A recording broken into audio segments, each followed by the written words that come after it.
What's going on, everybody? This is your boy King Germ, one half of Pod and Saved Our Marriage. Each and every Friday, Queen Germ and myself drop an episode to show the people how Pod and saved our marriage. Now, we're not like most married couples. Most of the time we disagree, but that's the beauty of the show. So, when you get through listening to Sparrows on the Review, come give us a listen. Each and every Friday on any DSP, go look for Pod and Saved Our Marriage. Man, I grew up in the 80s. And my problem was, I didn't realize we had so many gems of movies, like of pure garbage and filth. Right. And the further I went on in life and dealing with people like King Germ, and I did say your name, motherfucking King Germ, and they reminded us of certain movies. This one movie in particular came up, the Garbage Pail Kids. Now, see, I was born in 88, so I didn't experience a whole lot of time dealing with these 80s movies. So it was kind of hard. I mean, it wasn't rough.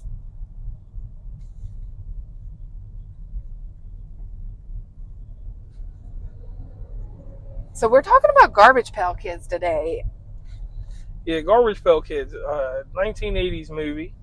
It's one of those toy tie-ins that had cards and everything and little toys that go with it. Yeah. So my question is, did they take the Cabbage Patch Kids and kind of make this based off of those characters, but kind of make them ugly? To be 100% honest with you, I don't know. But I've seen a resurgence of the toys since we started doing our bargain shopping at Walmart over the years. I've seen them make a Stone Cold Steve Austin version and other ones. Okay, sorry guys, I was checking to make sure. JR handed me the mic and I didn't know if he had turned it on, so I was making sure the green light was flashing. So if you heard some extraness there, that's why. Right. And we're driving down the road and crazy motherfuckers are trying to cross in traffic, knowing damn well that we're not letting anybody over too much. Yeah. Now, like, I mean, I'm all for rotating the traffic, but I'm not letting everybody in. So let me do a little research on these Garbage Pail Kids. Okay. So if you haven't seen this movie yet, then it's your choice whether you want to stay and listen to the spoilers or if you want to pause and come back and visit later on. So it started out really odd to me, I guess. Like everything tied together, and I like how it ended. It ended to where like you could have made another movie off of it to figure it out. But I also like that it had you guessing in the beginning, kind of. Yeah. And then it made a full circle and finished up. So what I can tell you about the Garbage Pail Kids are they had a comic book, cards, they have dolls. Yeah. So obviously it was something that was really big in the 80s. 1987 was when the film came out. Oh, okay. And the Garbage Pail Kids have had tie-ins with other things. There's even been a Macho Man Randy Savage, like I said, Stone Cold Steve Austin, Andre the Giant, and Ultimate Warrior. 40th anniversary things. The card company Topps has made quite a bit of different things with them. Now this movie, for me, this was the second or third time I've seen it, but this is not something that like I just pick up and watch anytime, because to me this is something you got to be in that mode or means of collecting this type of stuff to want to even watch this movie. Yeah. Because if you don't have any ties to this could, like, I'm not gonna say disturb you, but in this day and age where we're a different type of person, right? Some of it's crude humor and even some of the depictions of characters, you know.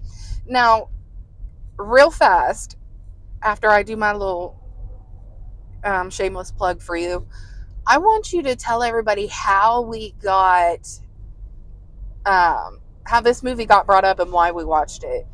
You make sure everybody that's listening, you're heading over to WV Uncommonplace and following him for the future, because this next part he's about to tell you was pretty exciting to me. Oh, how did we get into this movie? Yeah, like you did an interview. Yeah, I did an interview with a guy from Tales from the Crypt. Yeah. And then This is a Tales from the Crypt movie, correct? No. You're No. doing I'm combining them together, aren't I? She's making a new episode about this. Oh gosh, here I am. Yeah, I'm like sitting here thinking of the what, and I'm like, oh. The origin story for this one is... So King Germ asked us to talk about it, right? King Germ asked us to watch this and Blazing Saddles and quite a few other movies from the 80s. Okay. And we've been on a kick doing the Blues Brother type stuff. Mm-hmm. So I thought this was going to be in that good vein, but this is that 1980s cringy stuff. Yeah. But it's cool because the puppeteers and everything that happened, it is wild. Because there's a 15-year-old boy that's fighting like a 30-year-old dude over a girl that's older. I'm sure he wasn't that old. I would say he was probably 16 or 18, because you and I both know how people look old nowadays. Not old, but they look older than their age. But I mean, how could that dude be a senior in high school? He looked like he could file taxes. I mean, have you seen some of the high schoolers these days? Just because your child doesn't look like he's 30 doesn't mean there's not other people that look 30. Right, I get that. Right. No pun intended or any funny inside jokes. But the thing is, so this kid is just chilling and he's just living his best life. I mean, he's a nerd. We get that. He worked at the magical shop with Oh Boy. And I don't remember characters' names because they're not important. Right. No, we never did get how he started working there, right? Right. Back then, you just assumed. Right.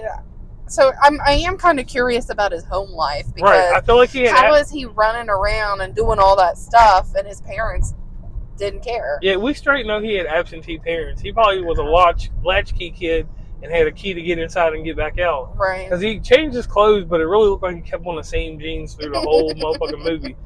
Well, back then they only had one type of jeans. Right. But I mean, at least he was doing it different with the plaid shirt. Yeah. When he started getting cool, he was dressing cool. But before that, he was dressing like he was 30 years old himself. Right. And these kids or these dolls mysteriously get knocked out of a trash can. Well, the bullies were being mean to him again, or coming to pick on him or whatever. And he, one of the guys bumped him into it or something, I think, and it knocked the can over. Right. And the freak joint, and I did call her freak joint, that's in the movie, that's his interest. Her name's like Destiny. I don't know why. Is her name Destiny? I have no idea what her name is. And like you said, we're traveling, so I can't look it up. Right. So we're going to say her name is Destiny. I can look that shit up. But the point is, in this movie, hold on, I'm going back to it, y'all. All right. She made him feel some type of way after she found out about the clothes, and I think she, at the end of the day, she was just focused on herself. Right. She straight. My man's name was Dodger. That's why he got beat the fuck up. I mean, how's your name, Dodger? So we'll go through a little synopsis here. So the movie, wow, it got a redo. Like a remake? Reimagination? Well, no, they just touched it up in 2017. Oh, okay. So they just changed the picture qualities, kind of. They didn't redo the movie. Right. Okay. I gotcha. So that's different. Now, this movie came out in 1987, 97 minutes running. It only cost 1.6 million to make the movie. They only made 1.6. So it took 1 million to make it, and they made 1.6 million profit. Right. Critics and people have widely considered this to be one of the worst movies ever made. I mean, it was pretty rough. I mean, I feel like if they made it now, I think it's time to do this one as a remake too. Right. Change up the characters and make them look more realistic. I mean, and I feel like since they already used, an independent person should just make a movie with someone puppeteering the fake ass dolls. Take the Cabbage Patch Kids and put them in it. The girl's name was Tangerine. Oh, yeah. I remember that now that you said it. Because she had this show and it was something about tangerines. Right. So let me do the Garbage Pail Kids characters. Greaser Greg, Valerie Vomit, Alligator, File, or I'm sorry, not File, Foul, Foul, Phil, Nate, Nerd, and Messy Tessie. Damn, they got some rough names. One of them joints I said something really explicit about, and I ain't even gonna say it on here. So if you catch a Patreon episode, you'll see what I said about dude's face, because I said he had something certain on his face that's distinctive to the '80s, and I got a laugh out of it. I don't know if you did. I mean, it wasn't that funny, but I mean, it was funny. But these characters was rough. We didn't learn about Valerie Vomit's powers until middle of the film. which one? The one that puked all that green shit on them. Oh, okay, yeah. And it looked good. It looked like some old slime that you would eat when you was a kid. To me, the movie, even though it was cringy, was funny. Like, yeah, you don't have that kind of humor. And I was just like, dang. And they had the characters played by dwarf people, and them masks had to be hot as hell. Like, I don't see nothing too crazy. And, don't want to make this that long of an episode, but I'll just say this. For the topic of it being an 80s movie, I would let kids watch it. Right. Because it's crude humor. And I'd be fine with Luke watching it. Yeah, because they would find it funny. Or they would just... I don't know. Like, I think kids nowadays are used to, like, the high tech of stuff. And, like, how good it looks. So I don't know that they'd enjoy it unless they're ones that don't watch a whole lot of TV. Okay. But I will put this up there with one of my favorite movies, Howard the Duck, which you watch with me. It's about as bad as that. I mean, it was pretty rough. Yeah, both of them joined. Right. So, like, if I was going to do a night of let's just watch ultra bad movies, that would be one to watch. Okay. So we want to thank everybody for tuning in for this quick episode. Head on over to Spotify and make sure you're following us there, as well as on Facebook and Instagram. If you have any ideas for the show or something that you think that we should watch, we're doing a lot of rewind shows, so stuff that everybody should have seen at this point.